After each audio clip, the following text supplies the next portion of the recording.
I like to welcome Roni Utriainen. Hello. Hello. Nice to be here. How are you? I'm good. That's fine. Roni Utriainen is you're working at the city of Helsinki, and he will tell us now what measures Helsinki did in the last years. The reducing of speed limits, I think, is one of main measure to reach the aim of Vision Zero. And Roni, I ask you to start your presentation. Okay, thank you. Well, hopefully you can see my slide now. We see your slide, yes. Yes, good, perfect. Well, okay, hello everyone. My name is Roni Utriainen and I'm a traffic engineer at the City of Helsinki in Traffic and Street Planning Unit. And I will now talk about traffic safety in Helsinki, and I will especially focus on our recent speed limit changes. And I will also talk about some words about our sustainable transport modes. But first, a few words about our traffic safety development programs, where we determine our key measures to improve traffic safety in Helsinki.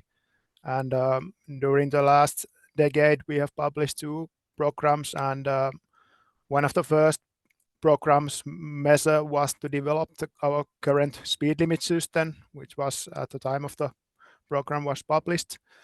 And I will today focus on this, but before that, you can also see here in this slide our long-term vision for traffic safety, in example Vision Zero, on that no one needs to die or be seriously injured in traffic. And you can also see our long-term goal for traffic safety.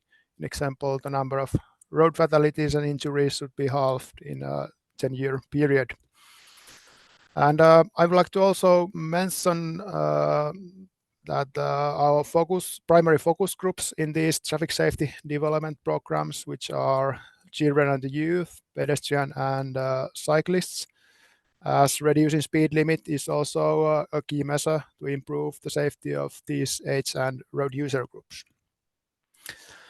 And if I first talk about a bit about this pedestrian, cyclist and overall sustainable transport modes and connection to traffic safety, here you can see the main mode of transport in trips in recent years in Helsinki and the share of daily trips. And this slide especially presents the trips made inside the city by the residents of Helsinki, so it doesn't cover all trips made in Helsinki, but only the residents of Helsinki inside the city.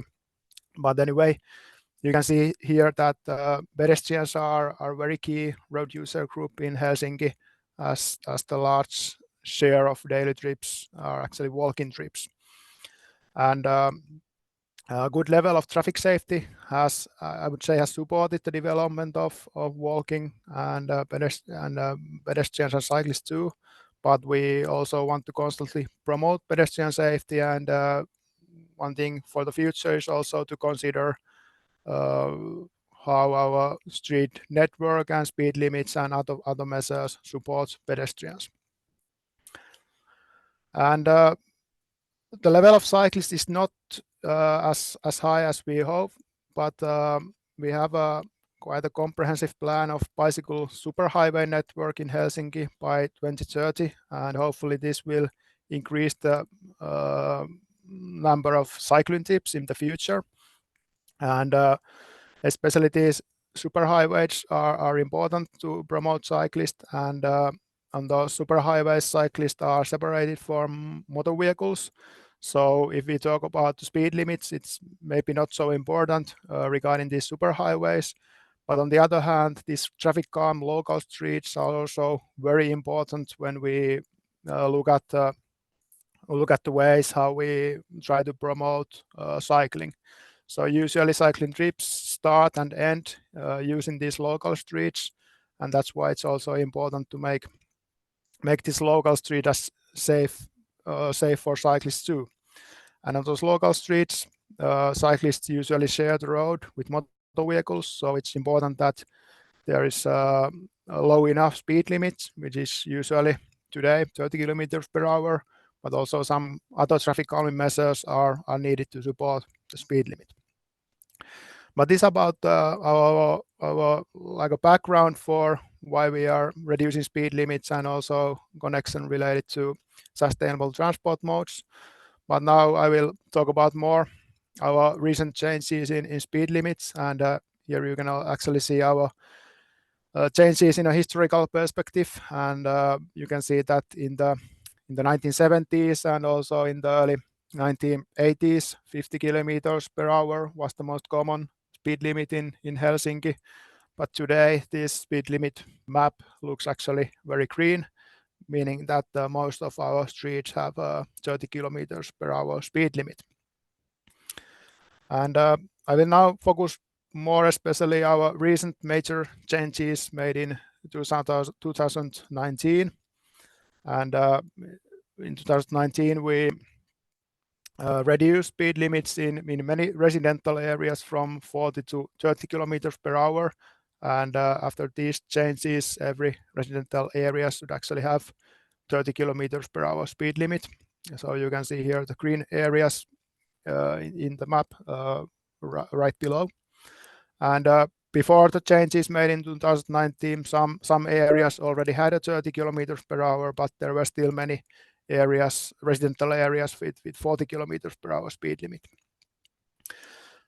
And in 2019, we also decreased speed limit in many main streets from 50 to 40 kilometers per hour. So these residential areas were not the only changes made in that time.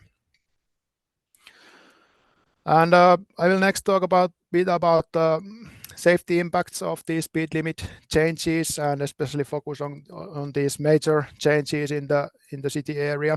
And if we first look at our first area-wide 30 kilometers per hour speed limit changes in the inner city area 20 years ago, and there were also some other changes, but this 30 kilometers per hour was the most common one.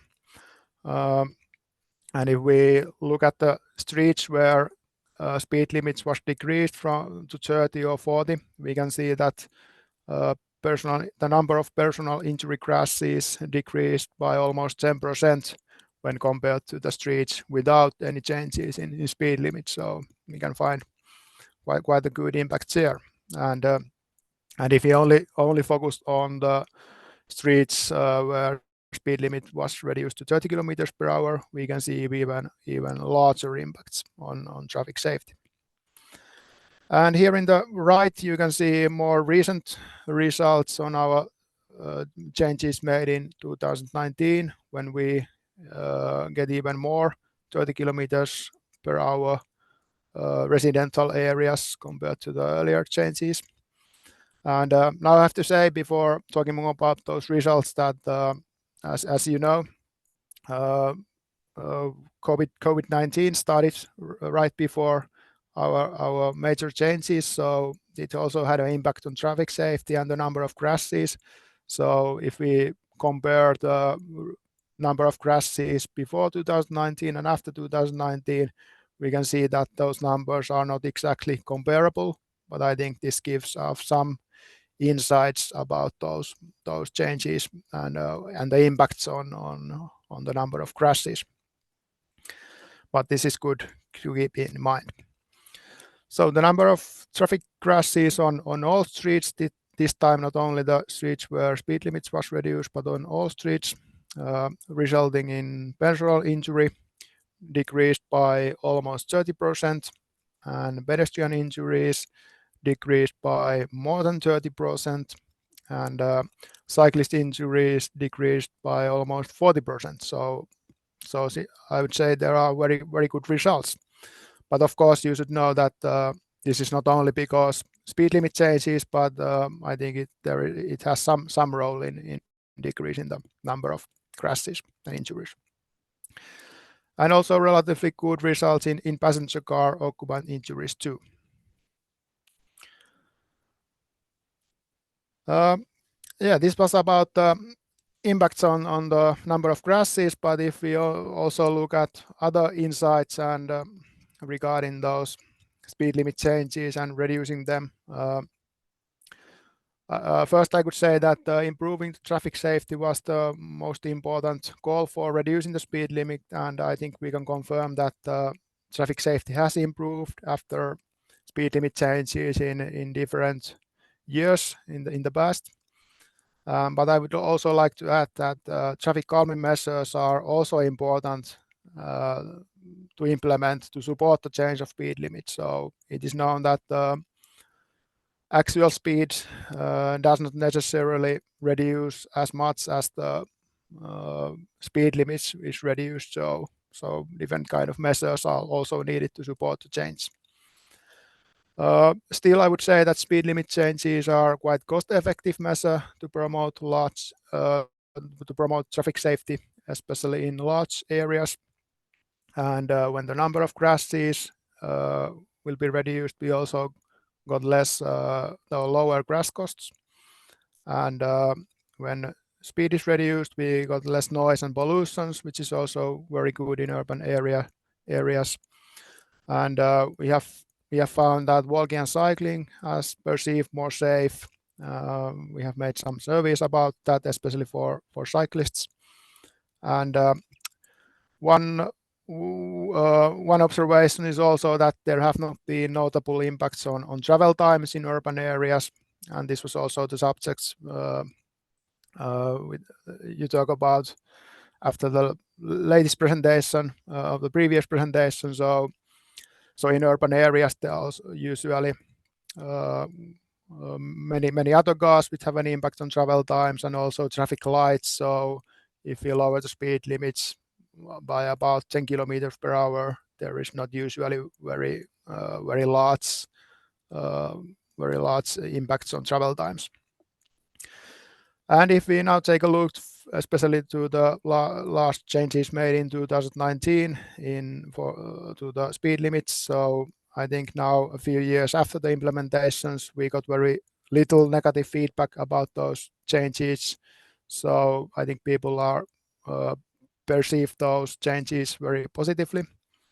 And I think we even get more feedback about the need to reduce speed limits on some streets where there is still higher speed limits than 30 kilometers per hour. So I think it's even other way around than negative feedback about those speed limit changes. Oh, well, this was shortly about this traffic safety, especially speed limits in Helsinki in recent years. And if you are interested in to read more about traffic safety development, our recent traffic safety development program is also published in English, and you can find it there. Roni, thank you. Thank you very much for the great presentation. There were a lot of questions in the chat, so I ask you to answer them in the chat. I have one question now to you. What were the experiences with the acceptance of the lower speed limits? Do drivers adhere to the speed limits? Were there more controls? Yeah, I think overall drivers and other road users took them quite positively. I have to say that I was not working at the city when this recent last change was made, but what I've heard, I think there was no major negative feedback. Of course, everybody doesn't like it, but I think overall it has been quite positive. Thank you very much, Roni Utriainen from the city of Helsinki. As I said before, please answer the questions in the chat, and thank you very much for attending our conference.